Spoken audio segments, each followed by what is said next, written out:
For nearly a century, the figure of Tarzan has represented something primal in the American imagination, a fantasy of masculine power unleashed, of civilization shed like an uncomfortable suit, of strength wedded to innocence in the heart of an untamed jungle. Edgar Rice Burroughs conjured this ape-man from his fevered imagination in 1912, but it was Hollywood that transformed him into an enduring icon, a character who would swing through the silver screen in serial adventures, lavish MGM spectacles, and gritty location epics spanning 5 decades. Each era shaped Tarzan in its own image. The Silent Age gave us barrel-chested strongmen whose physical presence spoke louder than any title card. The Depression demanded escapist glamour, Olympic gods cavorting in backlit paradises. The post-war years brought a more articulate hero, one who could navigate both jungle and drawing room.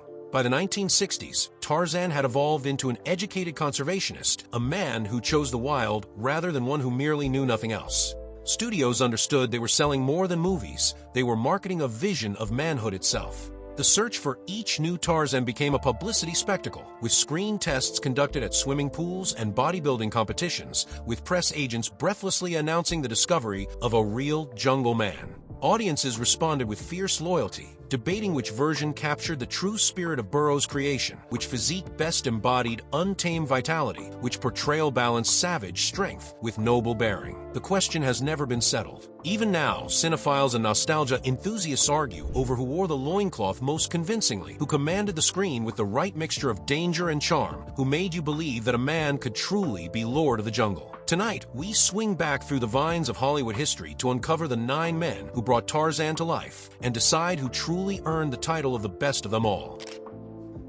Ron Ely.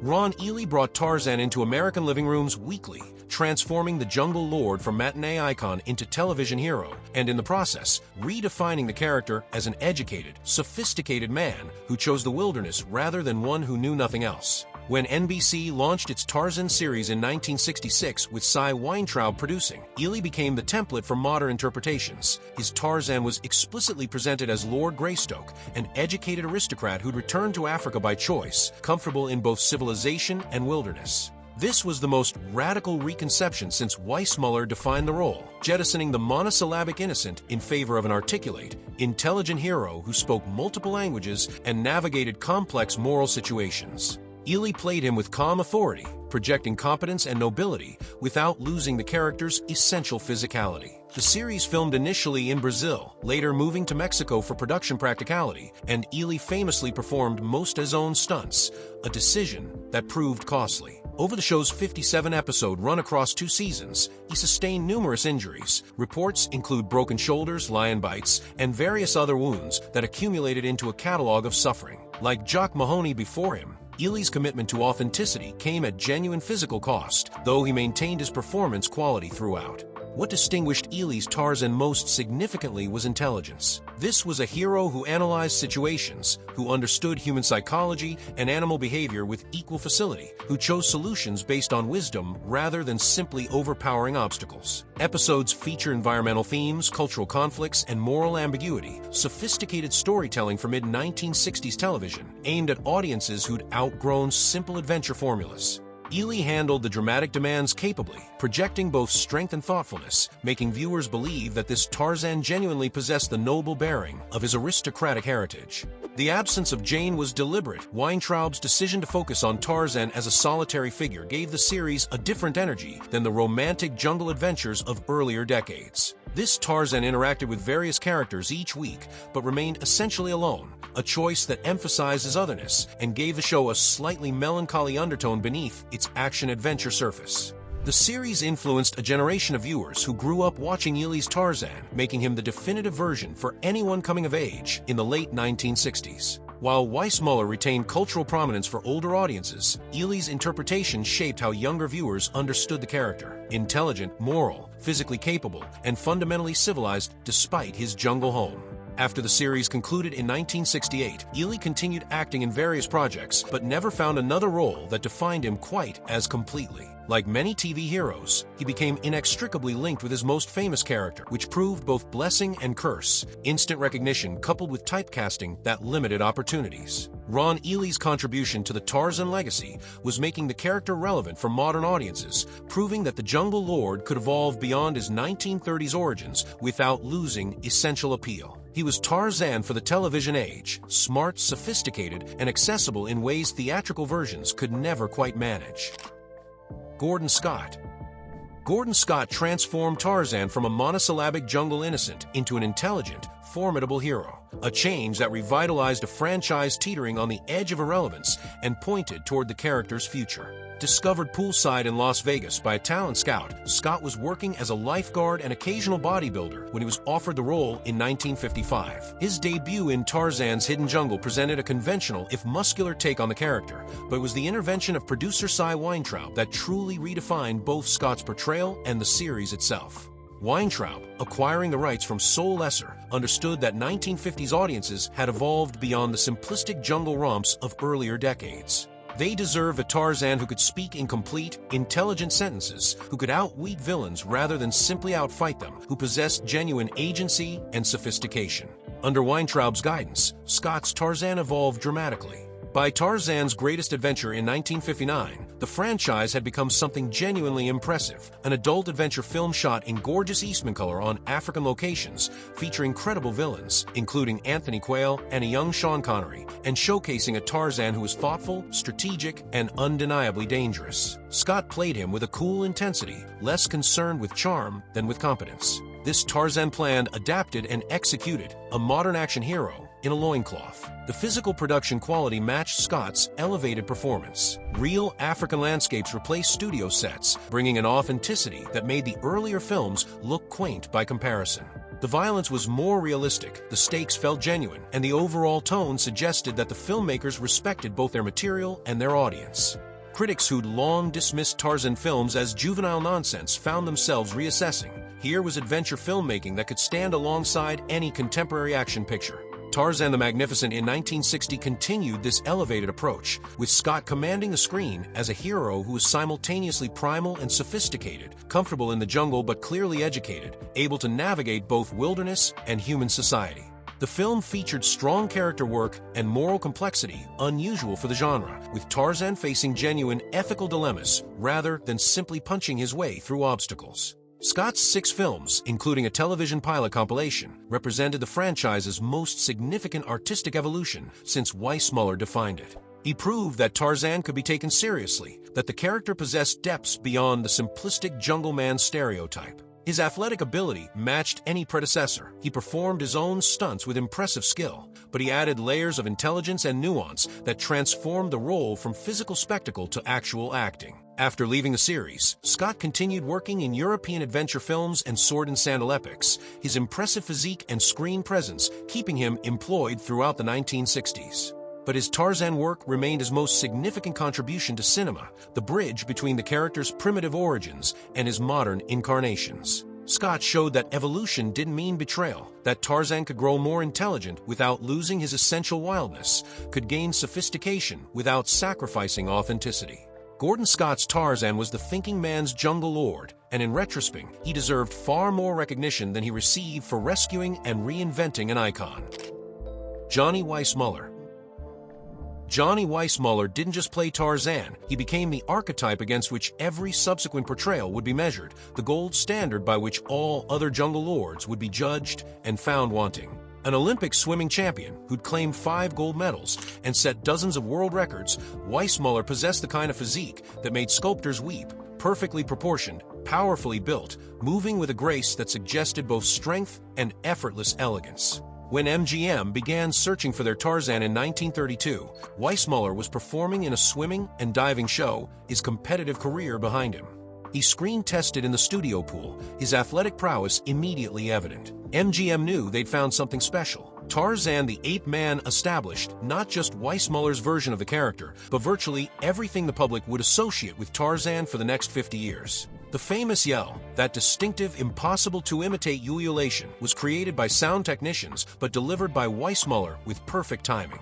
His monosyllabic dialogue, "Me Tarzan, you Jane," became legendary, though the actual line never appeared quite that simply in the films. His chemistry with Maureen O'Sullivan's Jane gave the series its romantic heart, their playful interactions suggesting genuine affection beneath the jungle adventure. MGM spared no expense on the early films, building elaborate jungle sets, importing exotic animals, and crafting spectacles that mixed genuine danger with Hollywood glamour.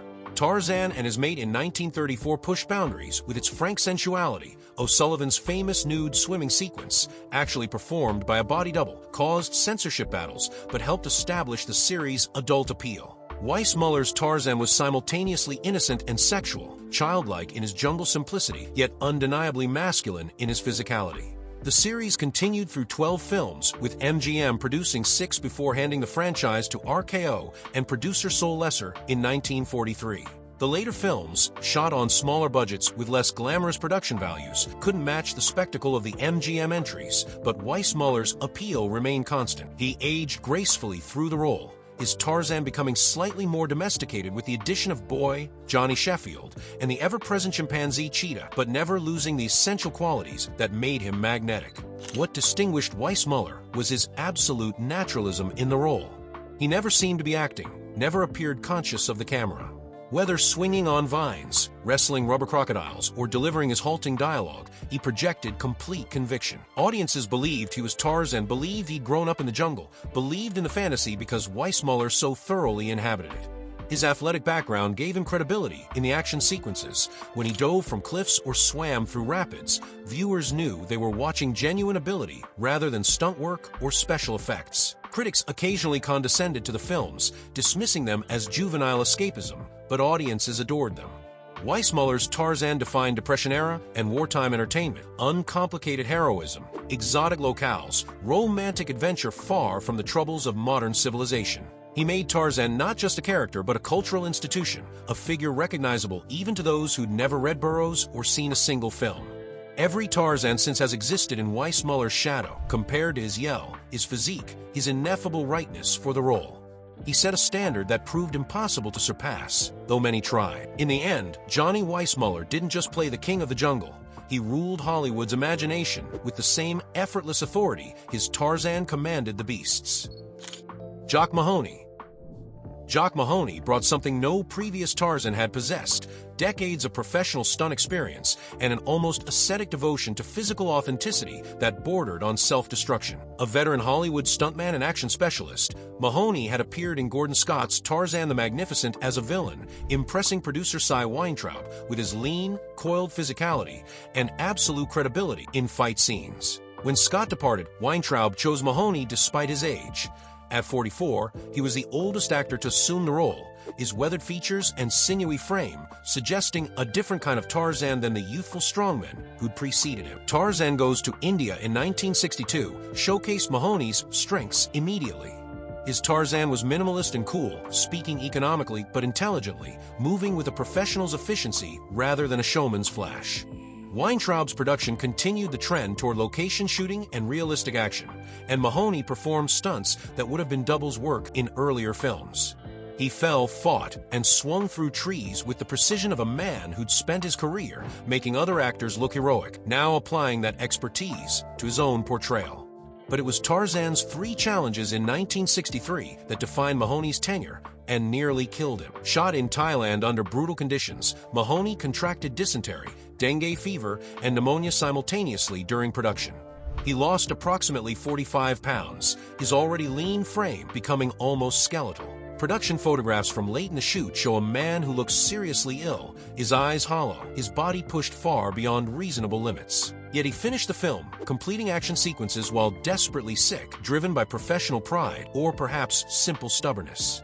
The film itself is notable partly for being quite good, thoughtful, visually striking, with Mahoney delivering a committed performance despite his physical deterioration, and partly for being a document of an actor's suffering. Watching Tarzan's 3 challenges now, knowing what Mahoney endured, adds an uncomfortable layer of reality to what should be escapist entertainment. His dedication was admirable and possibly insane, a reminder that authenticity sometimes comes at terrible cost. Mahoney made only 2 Tarzan films, his health problems ensuring the series would need to find yet another jungle lord. But his brief tenure left an impression on action cinema professionals who understood what he'd accomplished. He represented the stuntman's ethos, absolute commitment to physical reality, disdain for fakery, willingness to endure genuine danger to serve the scene. His Tarzan wasn't the most charismatic or the most iconic, but was arguably the most authentic in terms of sheer physical credibility. Critics and audiences received Mahoney's films respectfully, though without the enthusiasm that had greeted earlier entries. The franchise was aging, competing against changing tastes and the rising dominance of television. But those who appreciated his work recognized something valuable. A man who understood action as craft rather than spectacle, who brought professional rigor to a role that might easily have been phoned in. Jock Mahoney's Tarzan was the real thing, authentic, uncompromising, and paid for in blood and illness. For purists who valued genuine physical work over fantasy, he remained the standard. Mike Henry. Mike Henry looked like Tarzan had stepped directly from a pulp illustration. Square-jawed, massively muscular, moving with an athlete's controlled power that suggested coiled violence beneath surface calm. A former NFL linebacker with the Los Angeles Rams and Pittsburgh Steelers, Henry embodied the fantasy of masculine physicality perhaps more completely than any actor since Elmo Lincoln.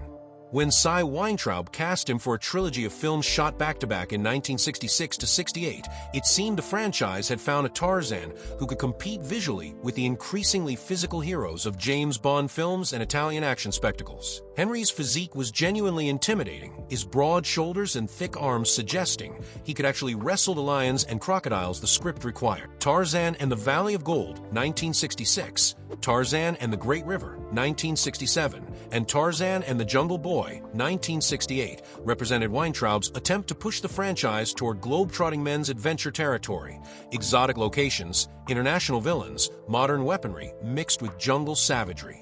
Henry's Tarzan was taciturn and physical, a man of few words and decisive action. The films had the feel of pulp adventure magazines come to life, with Henry's impressive presence anchoring increasingly outlandish plots. But the productions proved punishing. Henry suffered numerous illnesses and injuries during the grueling location shoots in Mexico and Brazil. Most notoriously, he was bitten by a chimpanzee during filming, an incident severe enough to require medical treatment and leave him with lasting scars. Other reports mentioned tropical diseases, heat exhaustion, and the general misery of shooting action sequences in genuinely hostile environments. The experience soured Henry on the role. When offered the lead in NBC's upcoming Tarzan television series, he declined despite the financial security it promised. That decision opened the door for Ron Ely to define television's Tarzan, meaning Henry's film work became the end of an era, the last theatrical Tarzans before the character migrated primarily to the small screen. His trilogy performed modestly at the box office, neither revitalizing the franchise nor embarrassing it, simply maintaining the property's visibility during a transitional period in American cinema. Henry's post-Tarzan career moved toward character work and occasional comedic roles, most memorably as Jackie Gleason's dim-witted sidekick in the Smokey and the Bandit films, suggesting that he possessed more range than the Tarzan role had permitted. But he never escaped the loincloth entirely in public memory, forever identified with those 3 jungle adventures despite decades of subsequent work. In retrospect, Henry's Tarzan represent a road not taken. What might have happened if the franchise had leaned fully into comic book physicality and pulp adventure rather than more sophisticated approach Weintraub had pioneered with Gordon Scott. Henry looked the part completely, perhaps more than any actor since Weissmuller, but the scripts and production limitations never quite matched his visual impact. Mike Henry's legacy is that of a comic book hero briefly given life, impressive to behold, authentic in physicality, but ultimately unable to transcend the limitations of his era's version of Tarzan. Lex Barker. Lex Barker inherited an impossible task following Johnny Weissmuller while maintaining a franchise that had defined popular entertainment for nearly 2 decades and succeeded through sheer professionalism and subtle evolution of the character. Born into a wealthy New York family and educated at Princeton, Barker brought actual aristocratic bearing to Lord Greystoke in a way Weissmuller's working-class charm never had. After military service in World War II, he'd established himself as a competent leading man in various studio productions when RKO and Soul Lesser tapped him to take over the loincloth in 1949. Tarzan's magic fountain marked the transition, and the studio approached it carefully, even featuring Elmo Lincoln in that small cameo, as if seeking the blessing of the original Tarzan for this new era. Barker's Tarzan was leaner than Weissmuller's, less overtly muscular, but no less athletic. More significantly, he was notably more articulate, speaking in complete sentences rather than monosyllabic grunts. This represented a deliberate shift in the character's presentation, a post-war Tarzan for audiences who'd seen the world change, who perhaps needed their heroes to possess a bit more sophistication.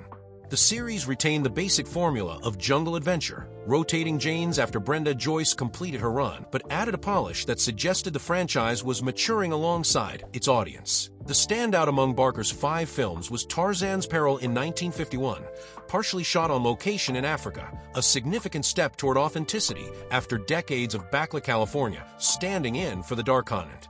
The location footage added visual credibility, and Barker moved through the genuine African landscape with convincing ease. The publicity department made much of the production's realism, suggesting that audiences were finally seeing the real Africa rather than Hollywood's fantasy version. Barker's tenure was ultimately transitional. He kept the franchise commercially viable during the awkward period between Weissmuller's departure and the more radical reinventions that would follow. Critics treated the films respectfully, if not enthusiastically, acknowledging Barker's competence, while noting that the formula itself was showing its age. Audiences continued buying tickets, though in somewhat diminished numbers. The series remained profitable, but no longer commanded the cultural dominance of the MGM years. After Tarzan and the She-Devil in 1953, Barker left the role and found new success in Europe, particularly in German productions of Karl May's Western novels, where he played Old Shatterhand opposite Pierre Brice's Winnetou. These films made him a major star in Europe, giving him a second career that arguably eclipsed his Tarzan work in terms of personal satisfaction and artistic merit. Looking back, Barker's contribution to the Tarzan legacy lies in his successful navigation of an impossible transition. He proved that the franchise could survive Weissmuller's departure, that Tarzan could evolve without losing essential appeal, and that different interpretations could coexist with the iconic original. He was the bridge between eras, the keeper of the flame during years when the franchise might easily have flickered out. That's not flashy or iconic, but it's valuable, and Barker deserves recognition for maintaining Hollywood's jungle kingdom while others prepared to reinvent it entirely. Elmo Lincoln. Elmo Lincoln was the prototype, a force of nature captured on celluloid, the first man to show audiences what Tarzan could look like in flesh and blood rather than on the printed page. Born Otto Elmo Lincolnhelt in Illinois, Lincoln worked as a steelworker before his imposing frame caught the eye of D.W. Griffith, who cast him in The Birth of a Nation.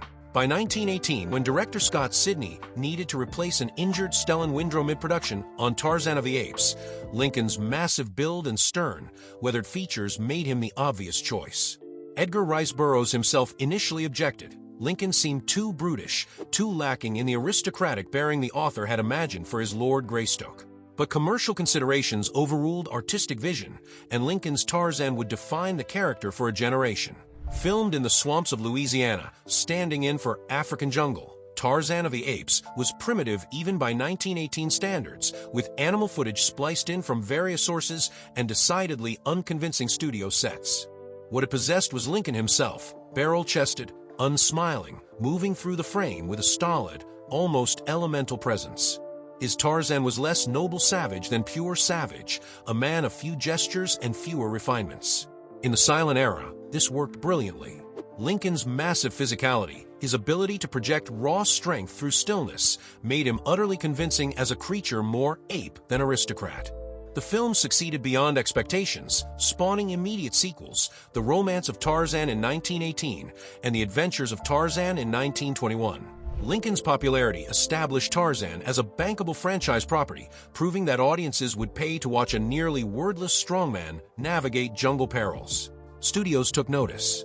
The template was set: find an impressive physique, put him in minimal clothing, surround him with exotic dangers, real or fabricated, and watch the box office respond. Lincoln's later career faded into bit parts and obscurity, though he never entirely left the Tarzan universe. In 1949's Tarzan's Magic Fountain, sharp-eyed viewers might spot him in an uncredited cameo as a fisherman, the original ape-man, now silver-haired, blessing the franchise he'd launched 3 decades earlier. Critics today view his performances as historical curiosities rather than artistic achievements, yet there's something undeniably powerful about watching Lincoln move through those crude, flickering frames. He established the visual iconography, the physicality, the primitive masculinity, the sense of a man unbound by civilization's constraints. Lincoln showed Hollywood that Tarzan could be more than words on a page. He could be a body, a presence, a fantasy made manifest. James H. Pierce. James Pierce secured his place in Tarzan history through matrimony as much as through acting, wedding himself both to Edgar Rice Burroughs' daughter and to the character's expanding multimedia empire. A former college athlete and minor stage actor, Pierce met Joan Burroughs while performing in the Los Angeles stage production of Burroughs' work. Their romance culminated in marriage, and the author, perhaps reasoning that if Tarzan must be portrayed by someone, it might as well be family, supported Pierce's casting in Tarzan and the Golden Lion in 1927. The film represented the late silent era's more sophisticated approach to adventure filmmaking, with higher production values and a narrative that leaned toward romantic spectacle rather than Lincoln's primitive brutality. Pierce brought a more polished quality to the role, his Tarzan less savage warrior and more matinee idol in a loincloth. He moved gracefully, projected conventional good looks, and handled the dramatic requirements competently, if not memorably. The film itself was a troubled production, shot in poor conditions with a troubled release. For decades, Tarzan and the Golden Lion was considered lost, a tantalizing gap in the franchise's history. When a print finally surfaced in the 1960s, Pierce himself was among those who'd long searched for it without success, a peculiar footnote to a peculiar career. What truly secured Pierce's legacy was not film but radio. In 1932, he and Joan began voicing Tarzan and Jane in a national radio serial that ran for several years, bringing the characters into American living rooms weekly. Pierce's voice work proved more effective than his screen presence. Unburdened by the camera's scrutiny, he could emphasize Tarzan's intelligence and articulate heroism in ways the silent format hadn't permitted. The show was immensely popular, establishing Tarzan in yet another medium and proving the character's versatility. The press, naturally, made much of the Burroughs family connection, often suggesting that Pierce's casting owed more to nepotism than merit. This was perhaps unfair. Pierce was no worse than other silent adventure stars, but it highlighted Hollywood's growing sophistication about such matters. By the 1930s, audiences expected their heroes to earn their roles through talent or at least through impressive physical credentials, not through favorable genealogy. Pierce's contribution to the Tarzan mythology was ultimately more about expansion than definition. He helped prove Tarzan could exist across multiple platforms, that the character was Gene Poller. Gene Poller's Tarzan career flickered briefly and brightly before extinguishing almost as soon as it began, a cautionary tale of Hollywood's contractual machinations derailing what might have been. Joseph C. Poller was a New York City firefighter when Numa Pictures discovered him in 1920, seeking a replacement for Elmo Lincoln's Tarzan. Poller possessed the requisite physique and a straightforward, unpretentious screen presence. Rechristened Gene Poller, he was cast in what was initially titled The Return of Tarzan, though the film was retitled The Revenge of Tarzan just before release, a change that hints at the production's somewhat haphazard nature. Poller's single turn as the ape-man demonstrated capable, if unremarkable, work. He moved well, projected strength without Lincoln's brooding intensity, and handled the physical demands with the natural athleticism of a man accustomed to carrying fellow firefighters down burning staircases. The publicity department made much of his real-life heroism, framing him as a working-class everyman transformed into jungle royalty, a narrative designed to appeal to the same audiences who bought tickets to see Douglas Fairbanks leap across rooftops. The Revenge of Tarzan performed respectably at the box office, and there seemed every reason to believe Poller would continue in the role. But Numa Pictures, protective of their investment, refused to loan him out to other studios for additional Tarzan films.